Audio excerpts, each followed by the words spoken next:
नीलम अपने कमरे में बैठकर आराम कर रही थी। तभी नीलम की बहू नव्या अपनी सास के पास आती है और उससे बोलती है, माँ जी, मैं खाना नहीं बनाऊंगी। अब तो हद ही हो गई है आपकी लाडली बहुओं की। या तो अपनी बहुओं को समझा दो कि जब मैं खाना बनाऊं तो वो नहीं आएंगी, या फिर उनको ही रसोई संभालने को बोल दो। अरे पर हुआ क्या? तू इतना क्यों भड़क रही है? भड़कू नहीं तो और क्या करूं? जरा रसोई में जाकर रसोई और अपनी बहुओं की हालत को तो देखो।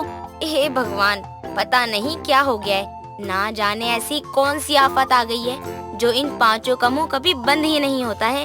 अब क्या था, नीलम भड़कते हुए रसोई में जाती है, जहाँ वो देखती है कि रसोई का बुरा हाल हो रखा है। रसोई का भी और उसकी चारों बहुओं का भी।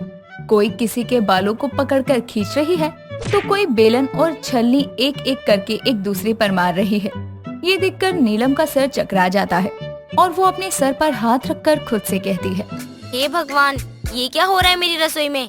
ना तो रसोई की सफाई है और ना ही इन सब में प्यार। देख लो अब आप अपनी आँखों से। माँ जी, अब तो आपको समझ ही आ गया होगा ना कि आखिर मैं क्यों चिल्ला रही थी। अब आप बताओ, इन सब में मुझे गुस्सा नहीं आएगा तो क्या आएगा? हाँ बहू, तू सही कह रही है। काम्या, सुरभि, सपना, चंदा, ये सब क्या हो रहा है? तुम चारों इस तरह जंगली बिल्लियों की तरह क्यों लड़ रही हो? माँ जी, मैंने सपना दीदी को कहा कि आज मैं रोहन जी के लिए खाना बनाऊंगी, पर ये है कि मेरी सुन ही नहीं रही। हाँ तो क्यों सुनूं मैं? अरे भाई, रोहन जी जितने तेरे पति हैं उतने मेरे भी पति हैं। रोहन जी ना सिर्फ तुम्हारे पति बल्कि वो मेरे भी पति हैं, और इसलिए मैं भी उनके लिए खाना बनाने आई हूँ। पर किसी को शायद पसंद नहीं कि मैं उनके लिए कुछ अच्छा बनाऊं। खुद को तो कुछ आता नहीं बनाना, पर अगर कोई दूसरा बनाए तो उसमें भी टांग अड़ाने के लिए आ जाते हैं। किसको बोली तुम? अरे टांग मैं नहीं बल्कि तुम अड़ाने आई हो। तुमसे पहले मैं आई हूँ इस रसोई में, तो तुम अपना मुंह बंद ही रखो तो ज्यादा अच्छा होगा। देख रही हो माँ जी, मुझसे कैसे बात कर रही है ये। उम्र में मुझसे छोटी है पर जुबान तो ऐसे कैंची की तरह चला रही है जैसे न जाने कौन सी 80 साल की बुढ़िया हो। बुढ़िया किसे बोला तुमने? इतना बोलकर सुरभि एक बार फिर बेलन उठाती है और काम्या के सर पर मारते हुए कहती है, क्योंकि रोहन जी की इकलौती बीवी तुम नहीं बल्कि मैं भी हूँ, तो इसका मतलब ये हुआ कि मैं भी उनके लिए खाना बनाऊंगी। समझी तुम? ओ हेलो, तुम चारों ये मत भूलो कि रोहन की बीवी मैं भी हूँ। और रही खाने की बात, तो मैं तुम्हें याद दिला दूं कि रसोई का जिम्मा मैंने उठा रखा है, इसलिए तुम अपना मुंह बंद करके यहाँ से अपने अपने काम पर लग जाओगी तो शायद ज्यादा अच्छा रहेगा। इस तरह से उन सब की एक बार फिर से लड़ाई शुरू हो जाती है और नीलम चाहकर भी अपनी बहुओं के बीच कुछ नहीं बोल पाती और चुपचाप वहाँ से चली जाती है। समय यूं ही बीतता है और एक रसोई को लेकर नीलम के घर में आए दिन लड़ाइयाँ होती। ऐसे ही एक दिन नीलम के घर उसकी पड़ोसन कमला आती है और नीलम अपनी छोटी बहू चंदा को चाय बनाने के लिए बोल देती है, चंदा बहू, जरा 2 कप चाय तो बना दे, बड़ा मन कर रहा है चाय पीने का।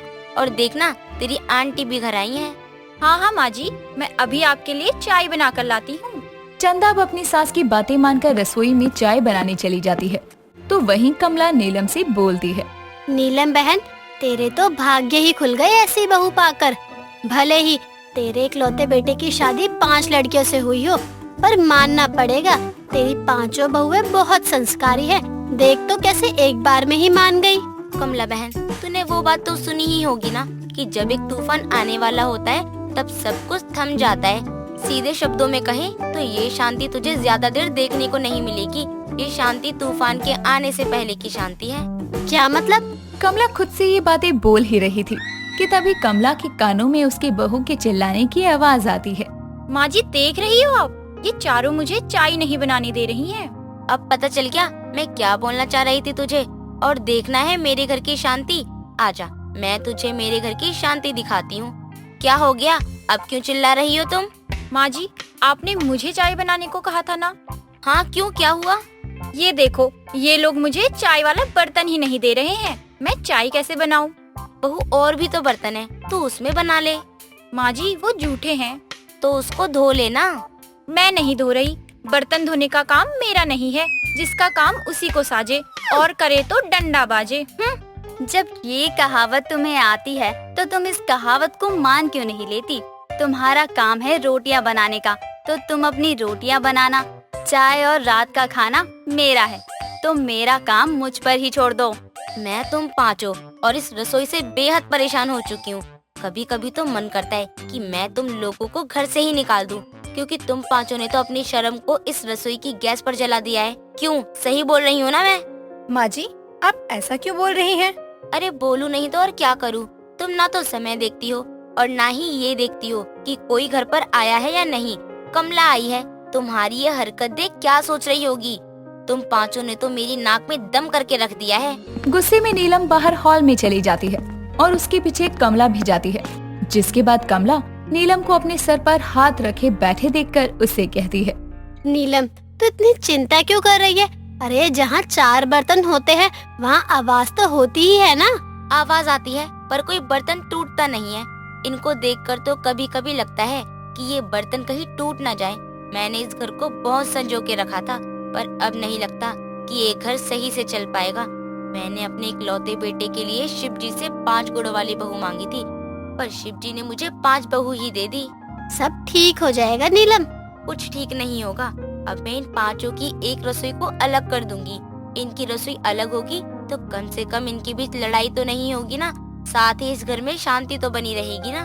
कमला और नीलम आपस में बातें कर रही थी, तो वहीं उन दोनों की बात नीलम की पांचों बहू सुन लेती है, जिसके बाद वो रसोई में ही जाकर प्लान बनाती है। देखो, हम पाँचों ने कहीं ना कहीं सच में माँ जी को बहुत हर्ट किया है, इसलिए मैंने सोचा है कि अब एक रसोई के लिए लड़ना छोड़कर हम पाँचों एक ही रसोई में मिलकर काम करेंगे, जिससे माँ जी को भी दिक्कत ना हो और वो हमसे खुश भी हो जाएं। पर ये कैसे पॉसिबल है? वो तो हमारी रसोई ही अलग करने की बोल रही है। मुझे एक आइडिया आ रहा है। अगर तुम सब मेरे अकॉर्डिंग चलो तो पहले की तरह सब ठीक हो सकता है। और वो क्या है? वो ये कि क्यों ना हम पाँचों एक एक दिन करके अपनी रसोई को बांट लें। अब इसका क्या मतलब है? ओफो, इसका मतलब ये हुआ कि एक दिन नव्या दीदी रसोई संभालेंगी, एक दिन मैं, एक दिन सपना।